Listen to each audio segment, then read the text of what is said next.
Master minds commerce చదవాలనుకునే 10th inter విద్యార్థుల తొలి ఎంపిక. Hi, welcome to iDream. తెర వెనుక కథలు కార్యక్రమానికి స్వాగతం. తెలుగు సినీ పరిశ్రమలో ఎంతమంది స్టార్స్ ఉన్నా ఎస్వీఆర్ గారి స్థానం మాత్రం ఎప్పటికీ ప్రత్యేకమే. ఆయన నటన, ఆయన సినిమాలు, ఆయన మనకు ఇచ్చిపోయిన జ్ఞాపకాలు ఇవన్నీ ఎప్పటికీ అజరామరమే. అలాంటి గొప్ప నటుడు గురించి ఈరోజు మనకి తెలియజేయడానికి కనగల జయకుమార్ గారు, ఆయన సీనియర్ డైరెక్టర్, అలాగే ఎన్నో సినిమాలకి ఎంతోమంది దర్శకులతో ఆయన కలిసి ప్రయాణించున్నారు, ఎంతోమంది యాక్టర్స్తో కలిసి ఆయన వర్క్ చేస్తున్నారు. ఈరోజు ఎస్వీఆర్ గురించి మనకు తెలియజేయడానికి వారు స్టూడియోలో ఉన్నారు. ఆయన అడిగి మంచి విశేషాలు తెలుసుకుందాం. హాయ్ సార్, నమస్తే. నమస్తే సార్, యాక్చువల్గా తెలుగు సినిమా పరిశ్రమ అనగానే మొదటి రోజులకి వెళ్తే ఎన్టీఆర్, ఏఎన్ఆర్, సావిత్రి గారు ఇట్లా చాలామంది అజరామరమైన వ్యక్తులు గుర్తుకు వస్తారు. కానీ వారితో పాటు ఎస్వీఆర్ గారి స్థానం మాత్రం చాలా ప్రత్యేకం. ఆయన్ని అభిమానించని, ఆరాధించని తెలుగు ప్రేక్షకులు ఉండరు. అవునండి. సో అటువంటి లెజెండరీ పర్సన్తో మీరు కలిసి వర్క్ చేస్తున్నారు. మీకున్న జ్ఞాపకాలని కాస్త షేర్ చేయండి. ఎస్వి రంగారావు గారి గురించి చెప్పాలి అంటే, ఎస్వి రంగారావు గారితో కలిసి పనిచేసినటువంటి ఒక మంచి క్యారెక్టర్ ఆర్టిస్ట్ గుమ్మడి గారు. గుమ్మడి గారు కూడా మామూలు నటుడేం కాదు, అయ్యో చాలా అద్భుతమైన నటుడు.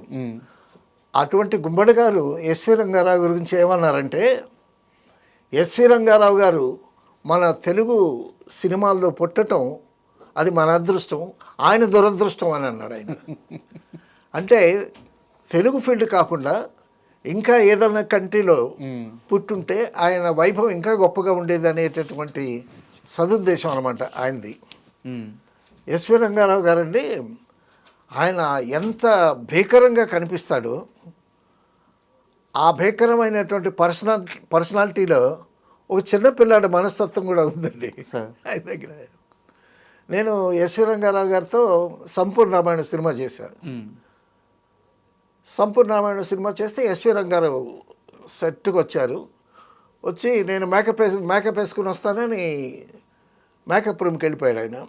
అప్పుడే ఎస్వి రంగారావు గారిని ఫస్ట్ టైం చూడటం. సరే, ఒక గంట అయిన తర్వాత ఈలోగా ఎస్వి రంగారావు గారు షాట్ అంతా అరేంజ్ చేస్తున్నాడు బాపు గారు. ఒక గంట అయిన తర్వాత జయకుమార్ గారు మేకప్ రూమ్కి వెళ్ళి ఎస్వి రంగారావు గారు రెడీ అయ్యారు లేదు చూసి రండి అని అన్నాడు. అనేసరికి ఎస్వి రంగారావు గారిని సినిమాల్లో చూసిన ఆ భయం ఇంకా పోలా. సరే, మరి డైరెక్టర్ బాపు గారు చెప్పారు, చెప్తే వెళ్ళాలి కదా, అంతే కదా. సరే, నేను భయపడుతూ ఎస్వి రంగారావు గారి రూమ్ దగ్గరకు వెళ్ళా.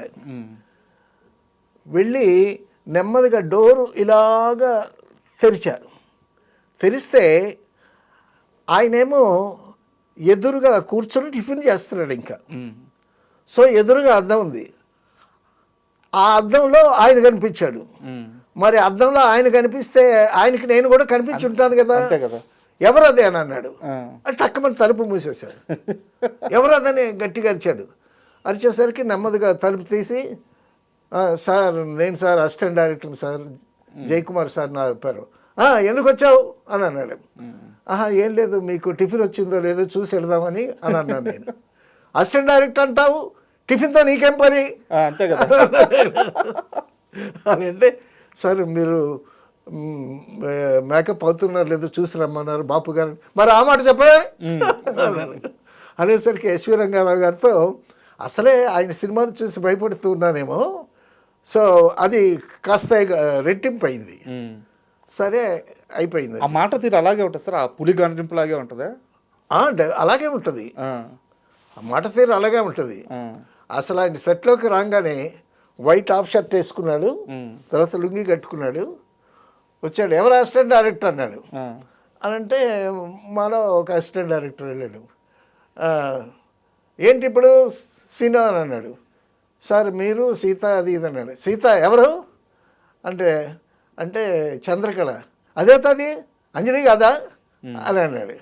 అంటే అంజలి కాదండి, ఇంతలోకి సీత చంద్రకళ వచ్చేసింది. అంకుల్ నమస్కారం అండి అన్నాడు. ఓ చంద్రకళ అంటే నువ్వేనా? నేనేనండి. ఓ సీత నువ్వేనా? బాగున్నావు అన్నాడు అని మేకప్ రూమ్కి వెళ్ళిన తర్వాత జరిగిన ఈ సంఘటన. తర్వాత అండి ఎస్వి రంగారావు గారి గురించి చెప్పాలంటే, ఆయనకు ఒక మంచి తోట ఒకటి ఉంది. ఆ తోటలోకి వెళ్ళిపోతే 15 days రాడు ఆయన. ఆ 15 days తాగుతూనే ఉంటాడు ఆయన. అవునా? నెలకి 15 డేస్ తాగుతాడు, 15 డేస్ మామూలుగా ఉంటాడు. సో ఈ 15 డేస్ కాల్ షీట్స్ తాగకుండా ఉండే కాల్ షీట్స్ ఎవరైతే వాళ్ళ అదృష్టవంతులు.